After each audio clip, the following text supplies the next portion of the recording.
Hey, what's up, lightboltjoe here. Today we're going to discuss the 2023 Netflix original film, Perfect Find, The Perfect Find, excuse me, starring Gabrielle Union, Keith Powers, Gina Torres is in this, Sterling Brim is in this, Stilo Brim is in this. Did not know that he was doing this. He's just been doing ridiculousness for the last 15 years on MTV.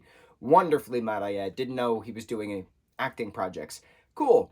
So, this film's based on a book, a little over an hour and a half, super slow, super boring and concerning because I didn't read the book, don't know what the difference is, but from a movie perspective and a story perspective, the film doesn't know what it wants to be because it's pitched as a comedy film, but it's not a comedy film. It's heavy. There's a lot of like dark, heavy moments in this, deep adult dramatic conversations, but then on the flip side, you also have a lot of satire to this. So like Medea films from Tyler Perry. There's a lot of satire to that.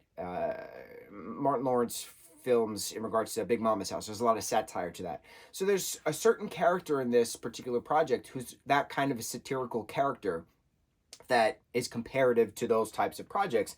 And I'm confused watching this, and I'm like, what am I watching? Am I watching a comedy film? Am I watching a dramedy film? Am I watching a satirical comedy drama film? Is it all of the above?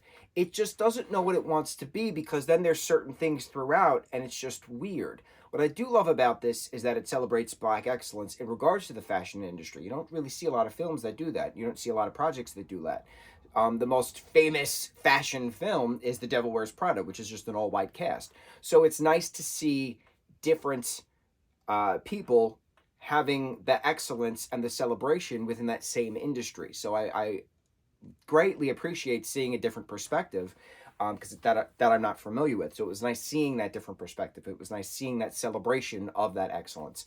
I liked that whole campaign that they were doing in regards to the Perfect Find, going back to nostalgic fashion aspects, being filmed on different time period cameras. That was also really smart. I thought that was a neat little trick. But I don't know how I'm supposed to feel while watching this. And I think that's the problem because I'm laughing at certain points, but then I'm like at other points because like there's deep, heavy conversations. And I'm like, there's no balance. There's no balance between the two. Certain dramedy films, comedy dramedy films, have that nice flow, have that nice balance to it. But when you have a dramedy film, you don't really have satirical dramedy films. Aside from those Medea films. The Medea films are good examples of they're on their own type of plane because they are very satirical, but they're also very comedic and they're also very dramatic. You have that balance between everything in regards to that satire umbrella, which I think is very smart in how Tyler Perry writes his projects.